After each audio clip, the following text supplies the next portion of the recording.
Women இந்த பைபிள்ல இன்னைக்கு நம்ம பார்க்க போறது ரெபேக்காள். நீதிமொழிகள் 19வது அதிகாரம் 14வது வசனத்தின்படி, வீடும் ஆஸ்தியும் பிதாக்கள் வைக்கும் சுதந்திரம், புத்தியுள்ள மனைவியோ கர்த்தர் அருளும் ஈவு.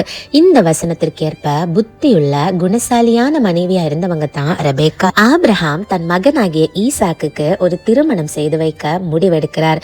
இப்போ ஆபிரகாம் தன்னுடைய வேலையாளாகிய எலியாசர் என்பவரை தன்னுடைய சொந்த ஊருக்கு அனுப்பி அங்கிருந்து ஒரு பெண்ணை, தேவன் நிச்சயித்த ஒரு பெண்ணை அழைத்து கொண்டு வர சொல்லி அனுப்புகிறார். அந்த பெண் சம்மதித்தால் அழைத்து வருகிறேன் என்று சொல்லி எலியாசரும் தன் கூட இன்னும் கொஞ்சம் வேலையாட்களையும் 10 ஒட்டகங்களையும் கூட்டிக் கொண்டு நேரா ஆபிரகாமுடைய சொந்த ஊரான மெசொப்பொத்தாமியாவுக்கு போறாரு.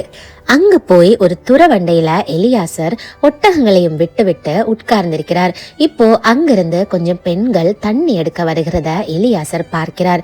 இப்போ தன்னுடைய மனசுக்குள்ள ஒரு வேண்டுதல் செய்கிறார் எலியாசர். அந்த பெண்கள் கிட்ட நான் போய் தண்ணி கேட்பேன், எனக்கும் என்னுடைய ஒட்டகங்களுக்கும் யார் தண்ணீர் கொடுக்கறாங்களோ அவங்க தான் தேவன் நிச்சயித்த பெண் அப்படின்னு நான் தீர்மானம் செய்வேன் அப்படின்னு ஆண்டவர்கிட்ட பேசிட்டு நேரா அந்த பெண்கள் கிட்ட போறாரு.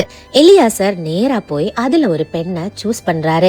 ரொம்ப அழகும் ரூபவதியுமான ஒரு பெண். அந்த பெண் கிட்ட எலியாசர் எனக்கு குடிக்கிறதுக்கு கொஞ்சம் நீர் கிடைக்குமா அப்படின்னு கேட்கிறாரு. உடனே அந்த பெண், உங்களுக்கும் உங்க ஒட்டகத்துக்கும் நானே தண்ணீர் தரேன் அப்படின்னு ஒத்துக்கொள்றாங்க. அவங்க தான் ரெபேக்காள். அந்த நேரத்துல எலியாசர் தேவனால் தேர்ந்தெடுக்கப்பட்ட பெண் இந்த பெண் தான் தன்னுடைய மனசுக்குள்ள தீர்மானம் பண்ணி அந்த பெண்ணோட வீட்டுக்கு போய் அவங்க குடும்பத்தார்கிட்ட பேசி அந்த பெண்ணிடமும் ஏன் கூட வர உனக்கு சம்மதமானு கேட்கறாங்க. உடனே அந்த பெண்ணும் தேவ சித்தம் நிறைவேற எனக்கு சம்மதம் அப்படின்னு சொல்லி எலியாசர் கூட போய் ஈசாக்க திருமணம் செய்கிறாங்க. ரெபேக்காள் கற்றுக் கொடுத்த முக்கியமான 2 பாடங்கள். முதல் பாடம், பிறருக்கு உதவி செய்வது. ரெபேக்காள் எலியாசருடைய நிலைமையை புரிந்து கொண்டு ஒட்டகங்களுக்கும் சேர்த்து நானே தண்ணீர் தருகிறேன் அப்படின்னு ஒப்புக்கொள்றாங்க. ஒரு ஒட்டகம் எவ்வளவு தண்ணீர் குடிக்கும் தெரியுமா? அவ்வளோ தண்ணீரையும் ரெபேக்காள் தனியாளா அந்த துறவையிலிருந்து மொண்டு ஒட்டகங்களுக்கு கொடுத்திருப்பாங்க.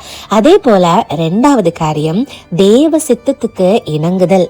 தேவ சித்தம் ஈசாக்கை திருமணம் செய்வதுதான் அப்படின்னு தெரிந்து கொண்ட ரெபேக்காள் ஒரு வார்த்தை கூட எதிர்த்து பேசாம கண்ணை மூடிட்டு எலியாசர் கூட யாத்திரை புறப்படுறாங்க.